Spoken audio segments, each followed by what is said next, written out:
Fayette County Master Gardeners. And a year or two ago, the Master Gardeners had, Hannah had us out and we had a tour of the grounds of Montauk, where we learned about the tree, what things have been there ever since the house has been there and how that's been maintained. It was super interesting. And then I thought, I think one time, either maybe a school field trip or maybe a 4-H field trip, it's been a long time since I had visited Montauk, and I was really curious about the whole history, and Hannah's the woman for the job to talk to us about that. So we've decided she could be the administrator, the coordinator, the curator of the Montauk Historic site. That's the government name. Said she answers to all of the above. So join me in welcoming Hannah Frederick. Pass around our sign-in sheet tonight so we can do that. And now I'll be quiet, Hannah. Yeah. There we go. Well, thanks for having me tonight. As Carol says, my name is Hannah, and I run Montauk down in Clermont, or up in Clermont, I guess from here. You can have to go down that way. Other Montauk back up. So I don't know. Anyway, I've been here, my husband and I moved here for me to take this position about 7 years ago now. We're almost 7 years, about 2 weeks shy of our 7-year anniversary of moving to Clermont. We moved here from Ames, where we lived for about 12 years. And so yeah, moving to Clermont was a little bit different experience, but we really love it. And we've really fallen in love with Fayette County as well. So I'm just gonna talk a little bit about Montauk, the Larrabee family, and that kind of information, but stop me at any time if you have questions or comments or anything like that. Like, this is super casual, so feel free to stop me whenever you need. So the first thing I like to mention to everyone is we are part of the state of Iowa government. So we are part of what is called the State Historical Society of Iowa. We're one of the state's historic sites, and you can see there on the map where all the other historic sites are located throughout Iowa. These are all the ones that are under the care of the State Historical Society of Iowa. Now there's other historic sites throughout Iowa that are owned by the DNR and other entities, but these are the ones that are overseen by us. Montauk is the only site that has actual state staff there. So we're the only staffed site. The other ones either aren't staffed at all or are staffed in agreement with like a local historical society or a local conservation group of sorts. So I am a state of Iowa employee. I'm sure most of you are aware where Montauk is, but it is located in Clermont, but it's up on the hill just outside this photo of downtown Clermont, taken from the top of the mill in the 1880s. And here's a very early photo of Montauk. So Montauk was built in 1874 by Mr. and Mrs. Larrabee, and there they are on the front stoop. And here, this is what they looked like when they were about in their 40s. There was a 10-year difference between the two of them. Montauk itself, we talk a little bit about when people come for tours, about the architecture, of course, of the home, and some information about the design of the home. So we're very fortunate to have all the original blueprints and specs for the house. And so we know what the house was designed to originally look like. And then it is very apparent that the architect gave Larrabee all of his blueprints, in which then Larrabee wrote the notes on there and corrections and handed them back. And, so, for instance, this is the front view of the house. The front view of the house does not look like this. You'll notice a lot more elaborate woodworking and more elaborate features on the home. Larrabee specifically wrote on the blueprint, "Tell the workers to work plain." So he took all of the more carved, elaborate woodwork off the home, including the interior of the home, and wanted to have just a simpler, utilitarian look to it.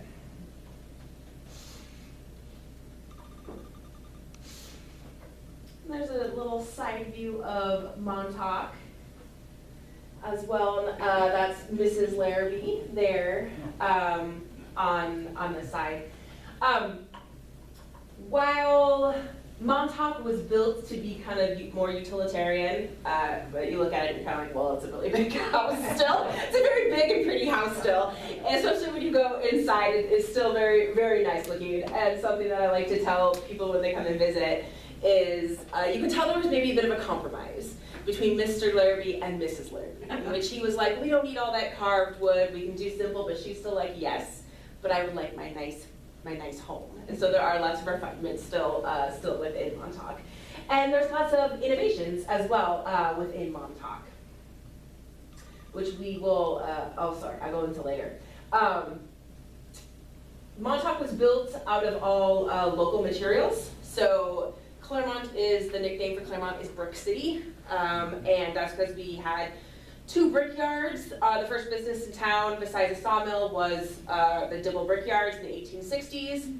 And then we had a brickyard in town, this is the Clermont Sand and Brickyards, until the 1940s.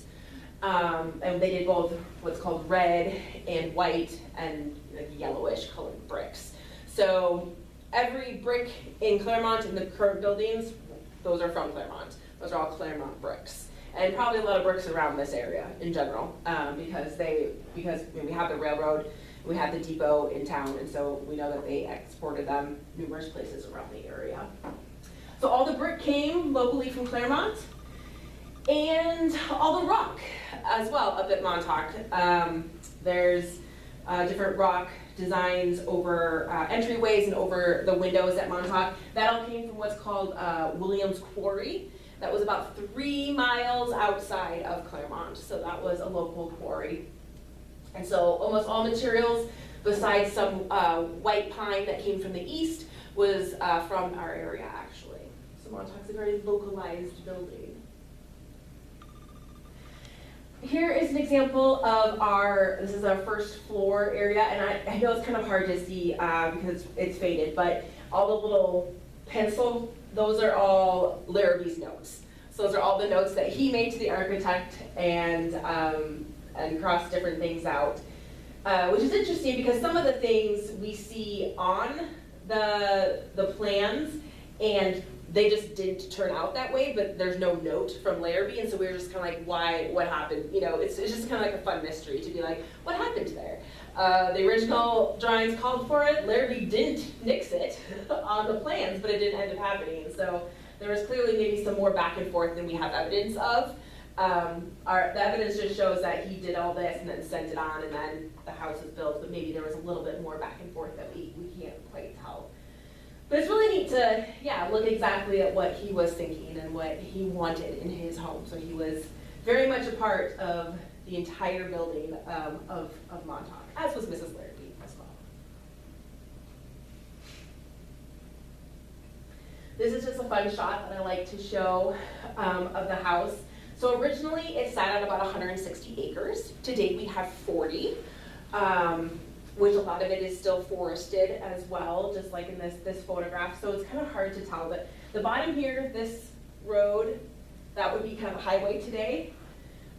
This is the entrance, the old entrance to Montauk. And then you can see kind of this line that goes down. That was actually a sidewalk. So the Larrabees had a sidewalk built from Montauk down into Clermont. This to me looks a little bit like it might be a wooden one at this point. I can't tell, but definitely in later years it was limestone slabs, and that still exists actually. If you go dig in the forest next to Montauk, there are still limestone slabs that go down into town, so it's pretty neat. But yeah, Montauk sat on 160 acres, and it was a farm. So Montauk is a beautiful house, but it was a beautiful farmhouse. So it was a fully functioning farm, which I will go into in a little bit. And go more into the farming aspects of it. A question that we get a lot when people come to Montauk is why it is called Montauk. It is called Montauk because of Montauk Point up in Long Island. So if anyone's heard of that area of Montauk area up there, Montauk Point, Montauk Lighthouse. Montauk Lighthouse was built, I think, in the 1700s, so it's a very early lighthouse. Mrs. Larrabee and Mr. Larrabee both came from Connecticut. Mrs. Larrabee's father, he's over there on the left there, his name was Gustavus Appleman. He was a whaler, and he owned a ship. And so going in and out of the bay often. When he returned on his trip, it is said that he always knew that he was home when he saw the Montauk lighthouse. He knew, okay, we're home. So Mrs. Larrabee, with Montauk on top of the big hill, wanted to name her house Montauk, so when her kids were coming into the valley, they knew they were home.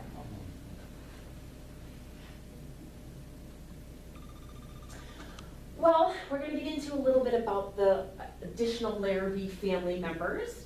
Here's a photo from around 1891 to 1895 of the Larrabee family singing in the music room, including the gentleman with the nice mustache in the middle is a son-in-law. His name is Don. So this is all the children, the 7 children that Mr. and Mrs. Larrabee had, plus a son-in-law in this photo.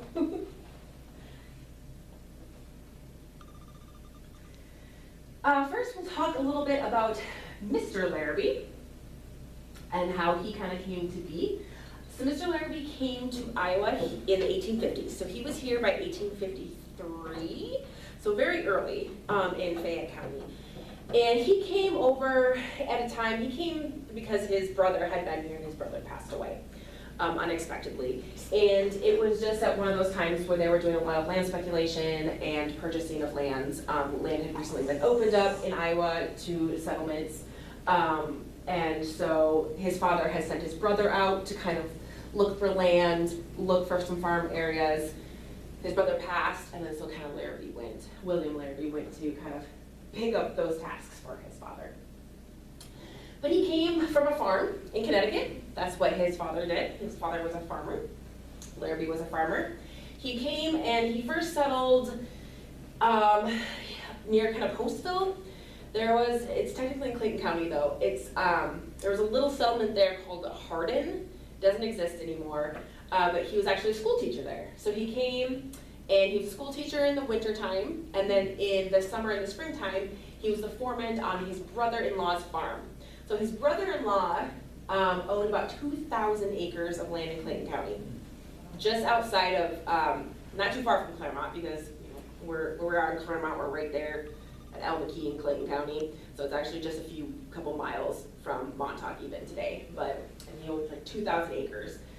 And it was of course just prairie and some woodland. So Larrabee broke the prairie. He started the farm for his brother and started his farm going. And he did that for a few years. But simultaneously, as he worked on his brother's farm, he started doing research into mills. I'm not sure where he originally got the idea, or if he just knew some other people who were kind of looking into it, but he knew that water-powered to power flour mills was the way to go. And he did a bunch of research and visited a bunch of mills and started looking into purchasing one. So he went down to Elkader to look at the mills. He went over to Charles City to look at the mills. He went to Nashua to look at the mills. He went all over to kind of scope out different mills. And so finally, in the late 1850s, him and 2 other gentlemen went ahead and built this, which is what will become the Brick City Flour Mill. And he operated that for a couple of years with his partners until he bought them out. So he was the sole owner of the mill by 1861, which was a fortuitous time to be the sole owner of a flour mill when the Union was involving itself in the Civil War and were looking for contracts for said flour. So William Larrabee entered that at a really good time, and he made quite a bit of money providing flour to Union troops and the U.S. government. He also, though, as a note, during this time, if you were a woman and your husband was away fighting for the Union, you got free flour. Here is younger Larrabee. This is his legislative photo from 1874. So this is what he would have looked like when he built Montauk. So William Larrabee was voted into the state legislature in 1867, and he was there for about 18 years. He was then elected as governor. So 1886 to 1890, William Larrabee was governor of Iowa.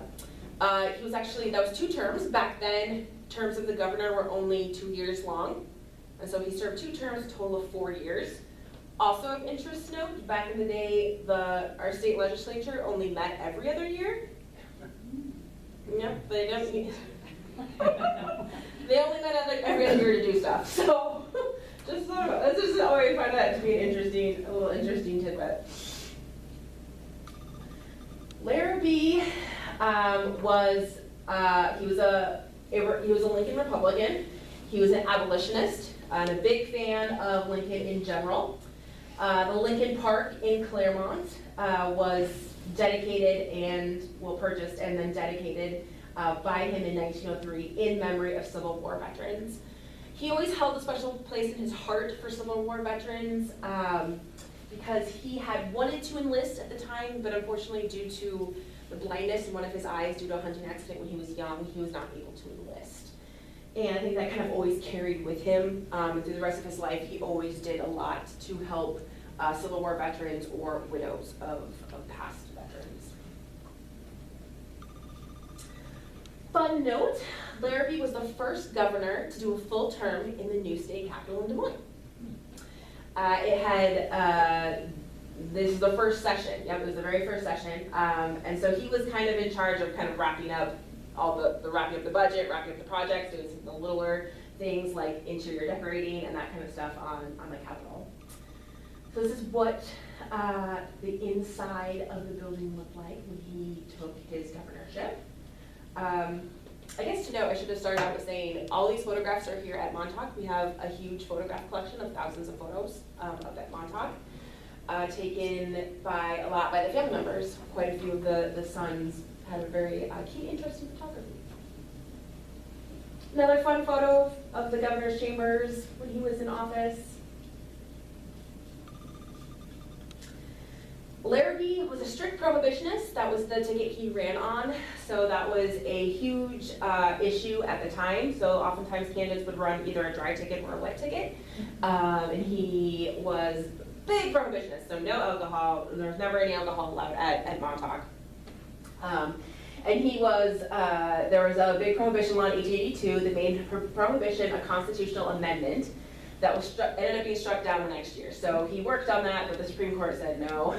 And then in 1884, a prohibition law was passed, but that included a local option. So that's kind of how they scooted by, was that they gave a local option which towns could decide the issue. So it seemed like almost just for effect, but but he was happy with it at the time. So I'm surprised to see great rejoicing in Des Moines over passing the prohibition. Apparently. Maybe not for like the actual people in Des Moines. Maybe that was just the state legislature that wanted it. Some of the other things that Larrabee worked on politically or he thought was important to him was actually our state institutions. So under Larrabee, there were different state institutions that were born, including the Iowa Soldiers House that was established in 1886. So this was for Civil War veterans. There was also an orphan's home, there were the School of the Blind, there were boys' homes, trying to think of what else there were. A lot of these were developed during the 1880s, during his reign, and he really did think that the people of Iowa, he was very big into kind of the social issues, and that people should be helped by the government, and that these institutions should exist and should exist to help people who need it. Is that soldier's home still there? I think it is, but I don't think it looks this beautiful anymore. I mean, you know, modernized. But I don't know. It's part of, is that part of the veterans? Is that the veterans home? Yes, the veterans home, thank you. Yep. In Marshalltown. Yep. Yep. So after Larrabee, quote unquote, left politics, he retired in 1890, but not really. He went back to Montauk and kind of just stayed close to home, doing different projects around there. I love this. These are the kind of really fun photos that we have in the collection, not just like portraits, but just actual photos that you would just think of today of us taking photos. That's Larrabee and his granddaughter, and then Larrabee walking with his dog. But he didn't really retire. He decided to go back to Montauk and write a book. So Another huge issue that Larrabee was very passionate about is railroad regulation. It wasn't so he stayed on top of things and of that sorts, but then when he was governor, he started really talking to a lot of farmers more statewide. And he realized that there were some farmers in the northwest of the state that while they were taking their goods shorter distances on rail lines, they were paying more than some other people were having to pay to go different distances. And he was like, why is this? And so he reached out to that particular line, and they're like, yeah, we do that. They're like, because that one line doesn't get used that much, and so we need to make up our money on it, so we're gonna charge them a lot more. And he was like, no, I don't like this. And so he got really fired up about it. And he went all out, and he decided that railroads needed to be federally regulated. He did not think that they should be able to set their own rates like they do, and that they could do it willy-nilly, and they could charge whatever they wanted. And it was a serious issue. This was a time, especially in the 1880s, 90s, and then even early 1900s, especially in the Southwest. This was a major issue in which railroads were gouging farmers. There were multiple farmers that were going bankrupt and going out of business because of railroads, and then railroads would buy that property up in kind of what you think of today as like a large industrial type farm. And so that it was a very big issue, and there's some very interesting books written about it. But this is Larrabee, so it's called The Railroad Question. It came out in 1893. We have quite a few copies of it up at Montauk that we show guests when they come and visit. I own a copy of it as well, that the family gave me. So I decided to read it a few years back. It is actually really good. It is, maybe I like more a dry read in general, so I don't know if you should take my word for it, but I thought it was very, very good. And it's very Larrabee. But yeah, so he was, this book was taught in college classes about railroad regulation contemporarily in his time. And not a lot of like huge federal laws were passed, but there were some smaller things like railroad commissions became a thing after this, and eventually railroads became more regulated. But at the time, in his lifetime, he didn't see any huge like, whoa, changes. And then good old Governor Larrabee, he passed away in 1912 in November. The last thing he did was got off of his sickbed and went and voted. It was a presidential election that year. And he was able to make it down and vote for Teddy Roosevelt, which is interesting because Teddy Roosevelt in the 1912 election was running on a third-party ticket. He was running on his Progressive Bull Moose Party. So Larrabee split with his political affiliation and voted third party that year. And we know how he voted because Teddy Roosevelt wrote him a thank you letter. So I don't know who wrote Teddy a letter saying, maybe he did, saying like, hey, I got up and voted for you one last time. And we have in our collections a letter from Teddy Roosevelt thanking him for voting for him. Unfortunately, he never read it. He passed away before the letter got to him. So he really did, I mean, it was like he voted and 2 days later he passed away. And here we have the wonderful Mrs. Larrabee. So on the left, that's her about 19 years of age. That was about the time she would have gotten married, so we kind of call that her engagement photo, oftentimes. And then we have a photo of her kind of later in her life in her 60s. Mrs. Larrabee, as I mentioned, what? Yeah. Those of us who are in our 60s. Yeah. She might be older than that. I don't know. She lived to be in her 80s, so it's hard to say. She might be in her 70s in our photo. She came from, as I mentioned, she was from Connecticut. Her family also came very early, so her family also came in the 1850s. And her father had decided to stop whaling because his ship burned down, or his ship burned. And it was just, again, at a time where lands were opening up in the Midwest area, and they had some extended family of his wife's already in Clayton County, so they packed up and moved to Clayton County. and then kind of worked their way down to Clermont. And there is actually a farmstead. It's a brick farmhouse, just right kitty corner from Montauk on the highway. That was their homestead. So that was their farm. Mr. Larrabee actually purchased the Montauk land from Mrs. Larrabee's father. So all of that land that included Montauk was actually the Appleman farm. Mrs. Larrabee was an Appleman.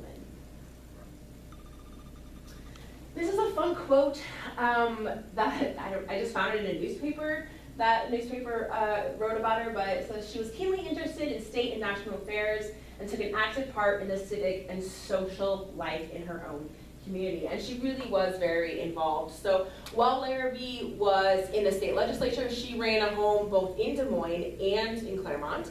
We know that she went back and forth whenever, depending on where he was at and where he was at in session. Tagging along with her, depending on what year it was, multiple children, anywhere from 1 to 5 children. And she was very active in Clermont. So there was an organization called the Union Sunday School, in which she was a superintendent for 30 years. So that's a religious educational organization. She was very heavily involved in the Red Cross, in the Women's Christian Temperance Union. So women who believed in prohibition. She was very involved in her church, and there was a thing called the Clermont Ladies Aid Society, which was a ladies group in Clermont, in which she was involved in for, again, over 30 years. So very involved in Clermont. A lot of the stuff in Clermont is thanks to her. This is a photo of her in 1911, and we know that because it is their 50th wedding anniversary celebration. And this is a recreation of her wedding dress. So she had it redone for the occasion, which is fun because we don't have the original, but we do have this one, so we know what her original looked like based on the 1911 one. It is said that Mrs. Larrabee loved children, especially her grandchildren. So she ended up having 11 grandchildren, so here she is with all of them. This photo is from around 1918, based on the two little ones in the front. Those were two little twins born in 1915. So this would have been after Mr. Larrabee had passed. Many of the grandchildren either lived at Montauk during different times of their parents' lives, or right next door to Montauk, which we'll learn about here in just a little bit. Along with children, Mrs. Larrabee also thought that education was extremely important, so did Mr. Larrabee. They actually spent years together traveling around and learning about like the newest things in education, the newest ways for children to learn, the newest things to have in the schools. And by 1912, they decided it was time to start building the school that they called the Ideal School. So ground broke on that in May 1912. And started construction on it. Unfortunately, Mr. Larrabee passed away that fall. So Mrs. Larrabee picked up the helm of it, and she completed it. It took about 1.5 years, almost 2 years to complete. And then she donated it to the city of Clermont. So this is the Clermont School, the Larrabee School. This is currently still in Clermont. This is our city hall and library and Legion and Historical Society. And it looks just as pretty as it did back in 1912. It was a state-of-the-art, oh, sorry, I thought I included a photo of the interior. I didn't. It was state-of-the-art. It had a museum inside of it that was meant for kids to learn hands-on. It had a gymnasium in the basement. It had a science area. It had an area for girls for home ec. Every room had a Victrola, so all the kids could listen to music throughout the day. And there was art all over. There was art and marble statues as well throughout the school. So it was a big to-do at the time. Do you know how, when did they stop using that as a public school? Officially in the 1990s. 90s? Yep. I think in terms of like classes 100% being out there, 1980s. Okay. Yep. We kept using it as like an elementary school, even through some different consolidations.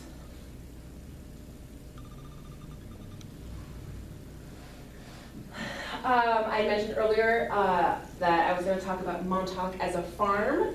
So here is a little snippet of a couple of the sons and one of the daughters with some of their cattle, as well as you can see kind of the old windmill that had been there.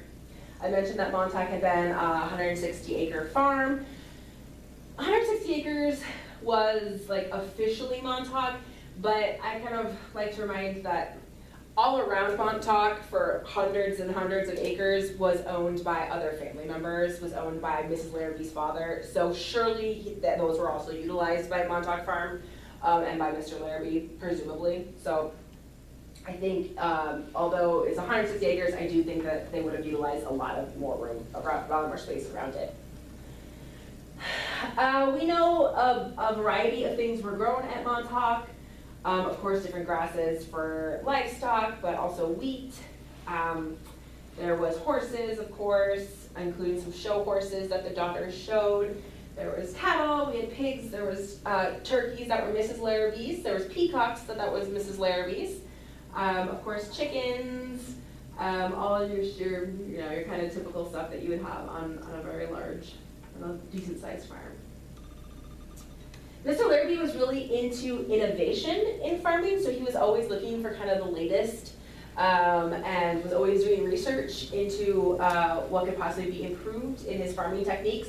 And then he actually, he invented a winnower in 1862 and submitted it for a patent office. We have no evidence that it was ever actually made, and what improved, I don't know enough about winnowers in the 1860s to look at this and know, like, oh look, that's a huge improvement. What a genius! Like, I don't know, but and why it must have never actually gotten built, or if it did, it just doesn't exist anymore. But I just think that's fun. Like that's his official patent on the winnower that he invented. We know that Montauk had huge kitchen gardens. This is just one. I know it's kind of hard to see, but it's going all along there is the garden. We know that Mrs. Larrabee was in charge of that. That was kind of her domain, was the huge kitchen gardens. We had a huge grapevine, or a bunch of grapevines, a vineyard, orchard. This is the Montauk orchard. We had tons of apple trees, cherry trees, we have pear trees, we had peach trees, and apricot trees. Like I mentioned, here's Mrs. Larrabee's birds, her turkeys, and then her peacocks. Something to note is brown Swiss cattle. So this is kind of what Larrabees are known for, or were known for. I don't know if people know for that as much anymore. But Mr. Larrabee was one of the first people in Iowa to bring the brown Swiss cattle breed to Iowa. He had done years of research to try to find a cow that would do well in the really cold temperatures up here in the winter, but still produce good amounts of milk. And they can also be used as a beef cow as well, but they're mostly known as a milk cow, the dairy cow. And so yeah, they were the first ones to bring it to Iowa, and then they were the first ones to show it in the Iowa State Fair. So they showed it, this is an 1887 ribbon, but actually they first showed it in 1885. Which was also the first year that the Iowa State Fair became permanent in Des Moines in its location. And Governor Larrabee was also governor, and he dedicated it. So it's kind of a fun little circle. Their herd was called the Montauk herd or the Larrabee herd, depending on what year. And it apparently won national titles year after year after year. And we have a couple international ribbons up there as well. So those, yeah, well-known cattle. And this is just a fun photo of some family members eating watermelon on the yard. There was always people, like we have so many photographs of people just doing fun things out on the yard in Montauk. We have pictures of them playing tennis, of golfing, of painting, of doing all sorts of fun things. So it's just very clear that there was always lots of people around doing lots of fun things all around the grounds at Montauk. I'm gonna get into a little bit more about the children of Mr. and Mrs. Larrabee. So here's just kind of a fun group photo of most of them and then their kids at a certain point in time. And I really like this photo because it just reminds me of like today, trying to get your family together like after Christmas for like a photo real quick before people leave. And it's just like, it's the same thing today, right? Like she's not looking, her eyes are closed. He's like, hurry up and take this photo. That baby looks like he's just mad. The oldest son's name was Charles. So this is Charles Larrabee and his wife. His wife's name was Charlotte, although apparently her nickname was Winston. So a lot of the stuff we have, she's written Winston. They had about 5 children in the end. His descendants are actually some of the most involved in Montauk today. So, and they all named their firstborn Charles. And so Charles comes back to Montauk every summer. Charles Larrabee, that is his name. He goes back to Montauk every summer. Charles, he actually took over the Montauk herd of Brown Swiss cattle, and he actually took them over in Fort Dodge. So they moved the herd to Fort Dodge. He took over a bunch of farmland in Fort Dodge, and that's where he spent the rest of his life, was farming in Fort Dodge. He was also a lawyer as well. Most of these, it must have just been a thing. All the boys ended up being lawyers and farmers, and at some point in time were in the state legislature for a while. That was the thing to do, apparently. This is the oldest daughter. Her name is Augusta, also known as Gussie. And we know her as a painter. So all the girls had some talent in painting. It was just something that young girls in the Victorian era of a certain socioeconomic status, they would have been at an early age. That's something that girls could do, right? And so they would have been allowed to pursue that. Augusta, though, she was actually very, very talented, and she went to school in New York for a couple of years to then hone her paintings. And we have in her room in Montauk, all of the paintings are hers, of the ones that she did, and they're very good. So here's her on the left, sitting at the end of the hallway at Montauk, doing some painting, which I can imagine because it's beautiful, natural sunlight there, huge windows right there. And then on the right, here in 1896, she married a gentleman named Victor. So that's Victor there, the tall guy. He was tall, but they were also very petite. All the girls were also very petite, but he was also tall. So they were married, and he was a lawyer in Minneapolis, so then they moved up to make a home in Minneapolis. Her story is a bit of a sad story. She did end up catching just what today we would call influenza, and she did pass. So they were only married for about less than 6 months before she passed away. And this was a very devastating death for the family. It was the first kind of major death in their family. And so this is really kind of a pivotal point at Montauk and in Montauk's kind of history. It was the passing of Gussie. Next we have Julia. So here she is on her wedding day on the left, married in 1891. And then on the right, here is her and her husband, Don, another tall mustached man. Her and Don moved to Lincoln, Nebraska. That was where he was from. He was a lawyer. He had a law firm there. He was actually also mayor of Lincoln a few different times throughout the years. And they never had children. She was very involved in local politics there and in education. They both thought education was very important, and they were very philanthropic. The library at the University of Nebraska is called the Love Library, and it's named after Julia. So Julia Love was her name, John and Julia Love. So the library still today is named Love Library, and that's after Julia. There's also apparently a women's dormitory on campus named after her as well, but I think that burned at some point in the years. Here we have who we call Miss Anna. Anna Larrabee, we call her Miss because her mother's name is also Anna, and she never married. So here on her left, or on the left, we have a photograph of her in the 1890s. We do still have that dress in the collection at Montauk. It's really heavy, but really pretty. We like to say it is because of Miss Anna that we have Montauk. So she lived to be 96 years old. She didn't pass until 1965. And she kept everything in the home. She kept every piece of original furniture. She kept every photograph, every piece of correspondence, every receipt, every ledger, every check, everything. I lovingly call her a bit of a hoarder, but in a good way, because she's the reason we have all these really awesome things now. She did very few updates to the house throughout the years. We still don't have a water heater at Montauk. We never did. She never did. She still heated her water with a tank from the stove, from the wood-burning stove. The day she died. Did she live at Montauk? She did, yep. She lived her whole life at Montauk. Yep. She never left. I mean, besides a few times to she went to college. She did go to the University of Iowa. All the girls went to the University of Iowa. They were all educated. And so she did leave for a while, but she never left the home. And then on the right here is her in 1965. So this was her at the age of 96.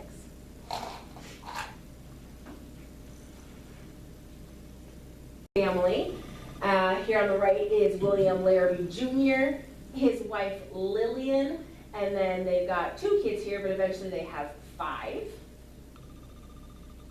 These grandchildren are in a lot of photographs because Lillian and William Jr. actually lived at Montauk for about 11 years. They lived kind of in what we call the back portion of the upstairs of the home, where it was a little bit more secluded. They had kind of some privacy there, and they would have had 3 of their 5 children at Montauk, and lived at Montauk for quite a while. So these kids were there constantly. Obviously, they lived there for 10 years. So Mr. Mercer Larrabee was very close with the Larrabee, William Jr.'s children. So we have a lot of just really fun photos of the kids. Oh, I thought I included a photo of their house. They built a house, after they moved out of Montauk, they built a house just right down the hill from Larrabee's. It's still there. Yep, it's still there. So they didn't go far. so all the kids were still very heavily involved, with their grandparents throughout the years. William Jr. was a banker. He started the Clermont State Bank, which the building still exists on Main Street. It is owned by Montauk, so it's part of kind of our site. So he was a banker. He was also part of the state legislature as well. Lillian is pretty interesting. So she actually went to college. She went to school in the East Coast, and she was one of, I actually found her yearbook not that long ago, and she was one of only like 7 women in her class. And she went to a school that allowed women, then for a while stopped allowing women.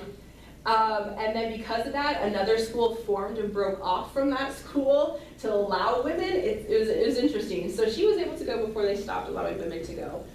But she was a botanist. So she majored in botany and Latin. Apparently she was fluent in Latin for her whole life. She would often write letters in Latin. And she was really into botany. I find that it's just fascinating. I don't know if she ever pursued it other than that. I'm not sure. She was also very heavily involved in the Ladies' Aid Society in Clermont and in the Union Sunday School as well, so she was also very heavily involved in the Clermont community. Here we have Frederick. He moved to Fort Dodge. He went to school for farming. He went to Fort Dodge, kind of helped his brother Charles out with his farm and different kind of random things that different Larrabee farmsteads needed. He never married, he never had kids. He was very involved though in Iowa's dairy industry, kind of a little bit later in life. And I don't know a lot about the intricacies of how the Iowa Dairy Association works. Maybe some of you know more than I do, but he was the president of it for 30 years. And he was really big at the time.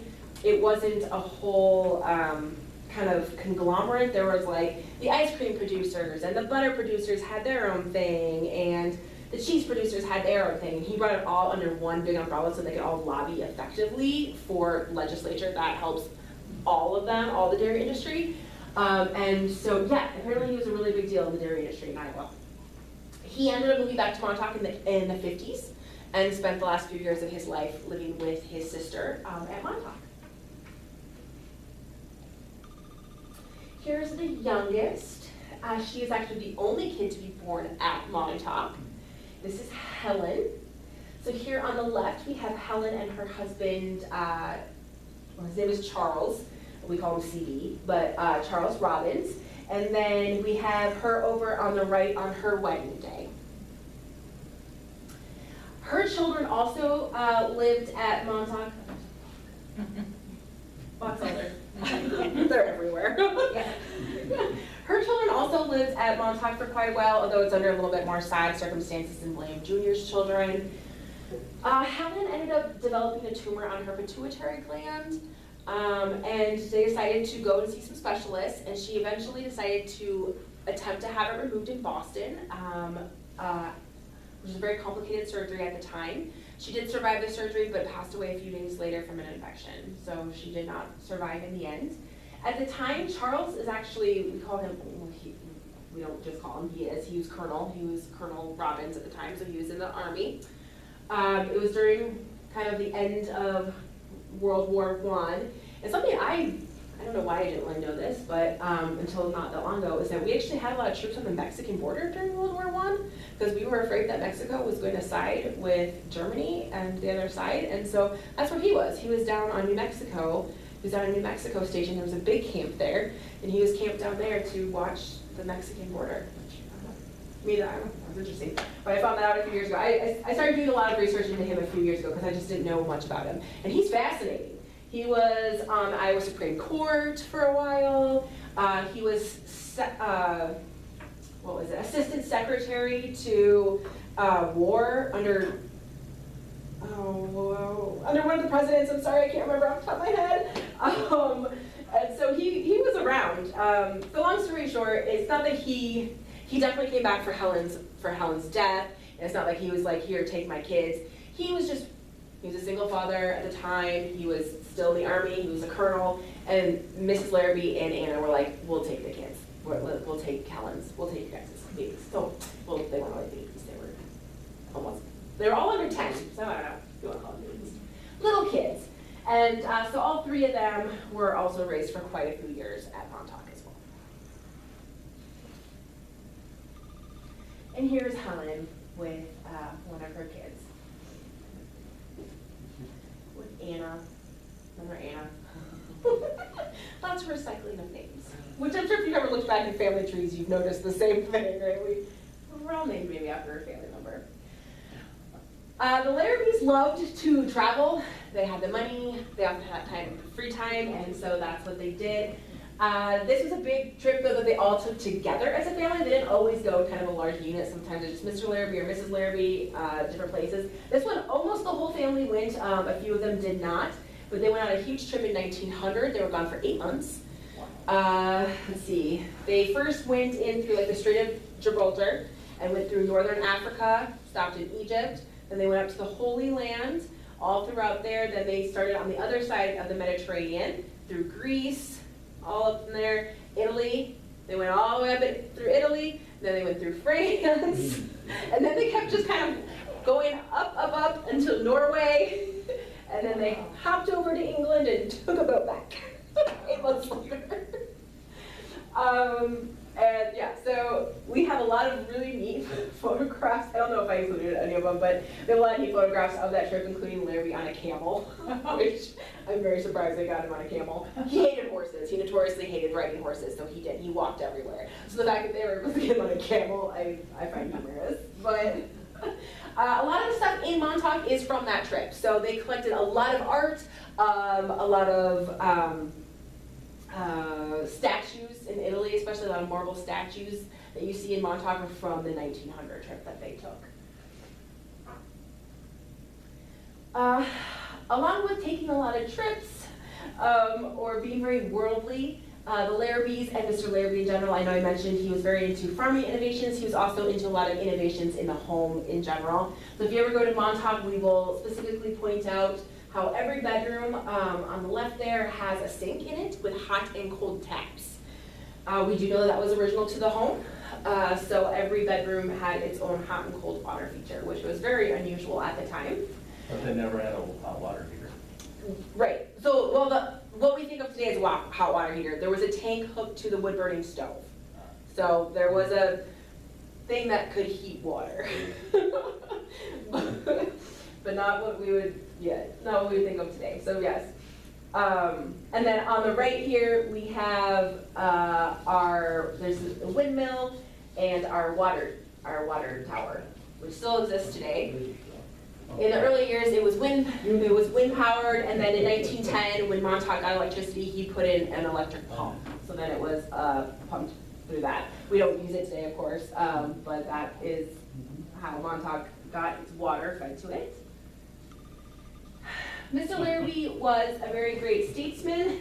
He did a lot of good things in his career. This is just something that I like to randomly put in, and we showcase this in his library. That he had terrible handwriting. He had just absolutely terrible handwriting. So how he got things done, I just am not sure. So this is a letter in 1884. So this would have been when he was governor, or right before he was governor, excuse me. But nevertheless, while he was a state legislature. It looks like some shorthand in there too. Yes. Like Greg's old, you know. Yeah, yeah. Anybody else do that? There's some, geez.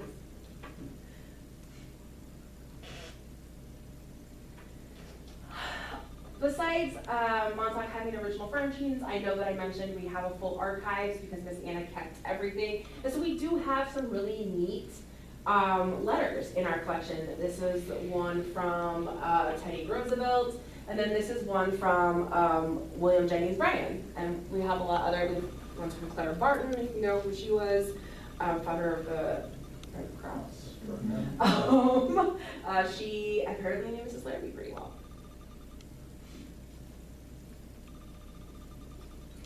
Going into more modern times and what Montauk is today, in 1976, Montauk was officially given to the state of Iowa. After Miss Anna passed in 1965, it went to a couple of her nieces and nephews, the ones that had lived at Montauk. It went to them.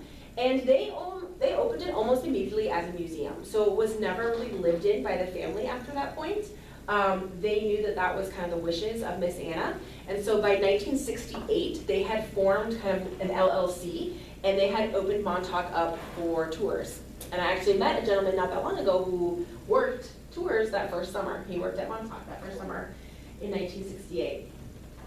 From those very early years, I guess conversations were started with the state to try to kind of get them to take it over. For whatever, probably a million different reasons, it didn't work out for many, many years. Until 1976, which is important to note because what was also going on in 1976 was the big bicentennial of the United States. And a lot of historic house museums either came to be during that time or were taken over by state entities at that time. So there's just such a huge push for our history and to maintain and preserve our history. And so finally the state of Iowa was ready to do it. And so here we have Larrabee descendants there, William III, excuse me, and Julia giving Governor Ray the keys to Montauk. And so Montauk has been part of the state ever since 1976. And today we are open for tours. We're open. This is my plug. This is my end of the thing plug. We're open Memorial Day through Labor Day daily. We are open noon to 4. Our last tour starts at 4, so you can come at 4 o'clock and you can still catch the tour. And then after Labor Day, we're open until October 31st, just Friday, Saturday, and Sunday, again, noon to 4. Then we're kind of off. After that, we will have a holiday open house. We'll have one actually December 2nd is our holiday open house this year. It's from noon to 4. The house is decorated. I have someone that plays on our grand piano, Christmas music. We have activities for the kids. Santa will be there from noon to 3, if anyone's interested. And then we kind of close down for the winter until we open up the next spring for usually the kids tours pouring through for school. We get about 200 little ones pouring in May. So there's Montauk. That's the end of my presentation. Is there a fee for the No, tour? no. We do have a donation box at the end, but there's no pressure. Our admission is free. We do not expect any payment for the tours. So did the bulk of the Larrabee money came from that flour mill? Yeah, he was also just a really savvy businessman. He knew really early on that as soon as he had the money, he would purchase land. And so he purchased, at one point in time, I don't know, we say this, how I would ever prove it, I don't know, but we say that he owned the most land in Iowa at one point in time. Like he was, if you were to pinpoint him, he owned the most land in Iowa. So he was a land speculator Yes, as well? Yep. And he had land he had a ranch in Pasadena, he had mines in Montana at one point. He just bought and sold. He was very good at knowing when those times were, that he could buy and sell. And he seemed to he claims that he just really also knew when, he's written about it a little bit in his, we have all his journals, all his diaries, in that he taught himself economics, he says, and that he learned the pattern of when there was going to be, highs and lows in our economy, and he seems to be right, because if you just kind of follow his pattern of when he buys stuff and when he sells stuff, he purchases stuff at a time when it's really low, and then he sells it when it's really high. He seems to always know when the next kind of recession, depression, or back in the day they called them panics, were going to happen. So with an old house, I'm sure there's plenty of upkeep. And how hard is it with working with the government do you have to fill out a lot of paperwork to get someone to come in and fix something? How do you do that? Sure. So it depends on what it is. So the state of Iowa has what's called major maintenance, in which that kind of comes out of a pool that every state building can pull out of, right? So the state capitol, when it got redomed, it would have come out of that fund. And the process for that is, it's me identifying any issues we have, and then having to confirm that it's not going to fall under Montauk's budget. It's too big for Montauk's budget, too elaborate of a project for Montauk's budget. I have to submit that project to what's called the Department of Administrative Services. They look at all the projects, that people want, that the state needs to get done, and then they decide what fiscal year it's going to get funded, or if it's maybe someday funded list. It just depends. I always say lucky for Montauk is most of our projects are not very high budget. They're higher than Montauk's budget is, but they're not you have Anamosa asking for $3 million projects to redo their steam system. I'm just can we just get a roof? It's just $200,000, and they're yeah, okay, we can do that. And so then yes, if it comes on the major maintenance budget on the larger state level, it is a very big project. That is from top to bottom done by different representatives in the state government, and so that gets very complicated. So we do that a lot. We just got a new septic system put in. We did get a new roof done. I'm trying to think what else we did. One of the buildings had it was having a huge moisture issue, so we put in a humidification system, and then while we were moving stuff out of that building, my husband fell through the floor, so it became a new, okay, we need to fix that too. But then smaller things like my AC goes down, I just call my local guy. Yep. So smaller things like that, I can just call them, and that's fine. It just depends on if it's something that, and a lot of the projects that is skirting, can my budget cover it? We still kind of try to push it to be you guys want to cover this instead? Sure. They'll come back and tell us either yes or no. And that's okay. It's got to have a lot of repairs. It's just big, beautiful, and old. It is, yes. Luckily, for the most part, it's been well upkept. There's nothing. The roof was a huge one that needed to get done, and that got done about right before I started, so about 7 years ago. And the septic system, which we got that. So a lot of the really big things have been kind of checked off the list. We're redoing the front columns that did get funded. So the front columns are getting redone next fiscal year. So little by little, things get done. So yeah, it's in really good condition overall. Because Do you have somebody periodically tuck point and work on the brick to keep it looking as beautiful as it is?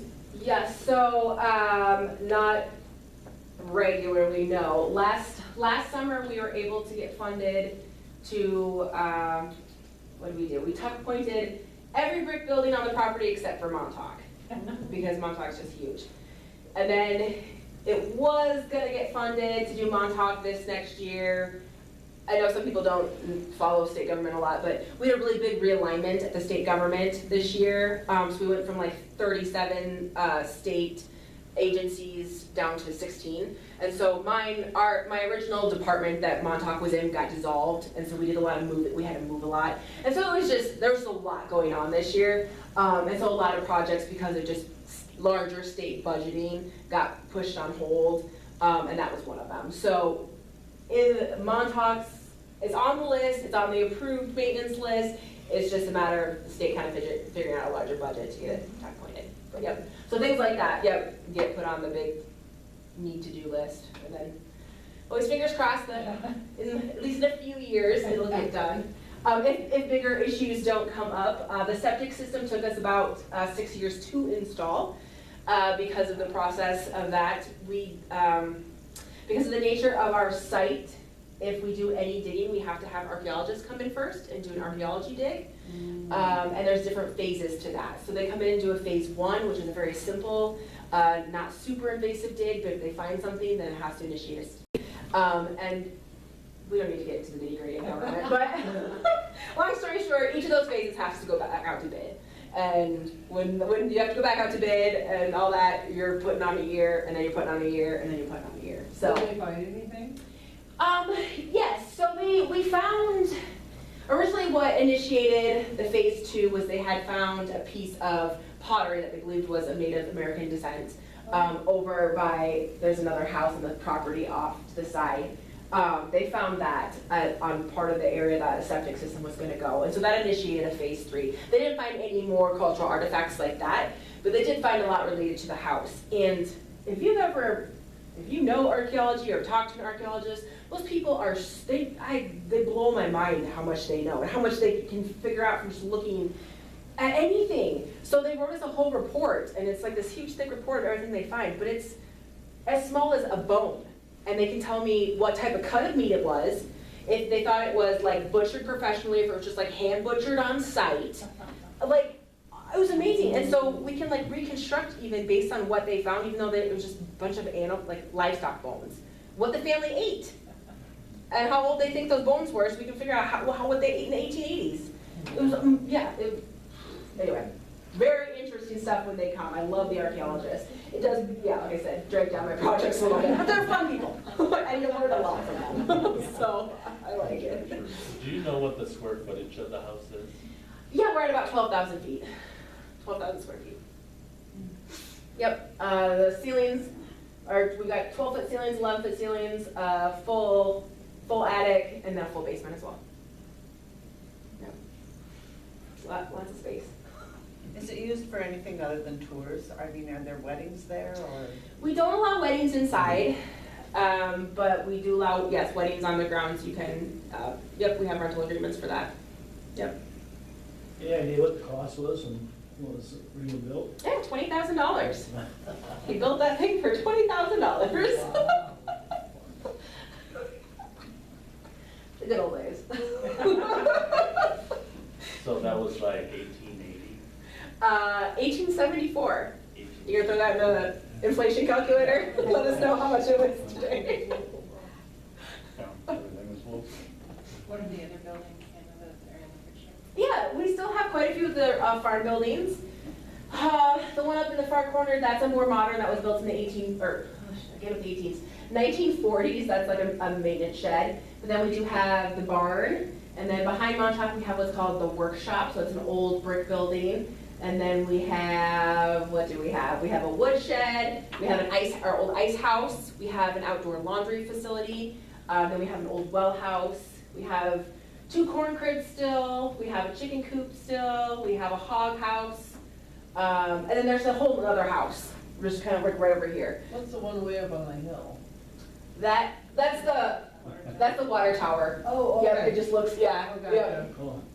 Yep, and so there's another kind of a 4-square, 2-story brick house over yonder. That was historically the caretaker's house of the property, so there would have been kind of a main foreman of the farm, and he lived there with his family. Did they have an outdoor kitchen? Did they have an outdoor kitchen? No, well, I don't know. The laundry room could have been like used also as an outdoor kitchen, but we do know that they had, I don't know how it worked, but we have photographs of it. They could screen in the whole back porch where there's a back kitchen door, and they could screen that in, so they could open all the kitchen doors and it would still be screened, and so there wouldn't be bugs and stuff that got in. Did you find out how much it was? Yeah, my calculator only went back to 1913. Oh. But $20,000 in 1913 would be about equivalent to $600,000. Huh? Yeah. Mm. Or bargain. So I think he did get a good deal. Yeah. I mean, he seemed to build it pretty inexpensively. Yeah. I imagine special. Because it would cost more than $600,000 to build that today. I would imagine. Hannah, do you want to share a little bit with, so I think most of you are regular attendees. We do always offer our speakers or ask our speakers if they'd like to add a book to our collection that has either a favorite book or something that has to do with the topic. And so this is the book that we're going to be adding as a thank you to Hannah for coming. And you can tell us a little bit about it. Hannah just hosted a book club in Clermont where 30 people read it. So if any of us are interested in doing that, same thing, let Leslie know and we could come and have a group. But tell us a little bit about I thought you were gonna read the railroad question. Oh, well, I could host a railroad question. it does come highly recommended. I read a lot of, like I said, I read a lot of nonfiction stuff, so don't take my word for it. Okay, so the plea. It was last year, last winter, when I get to do a lot of more of my research stuff over the winter months, and I came across a proclamation from Governor Larrabee that was offering $500 reward for whoever can lead to the arrest of the person who murdered these 2 people in Al-Qaeda. I was like, that's interesting. Like, what is this? And so I just a lot of newspapers are digitized nowadays, especially we actually host a lot through the Historical Society.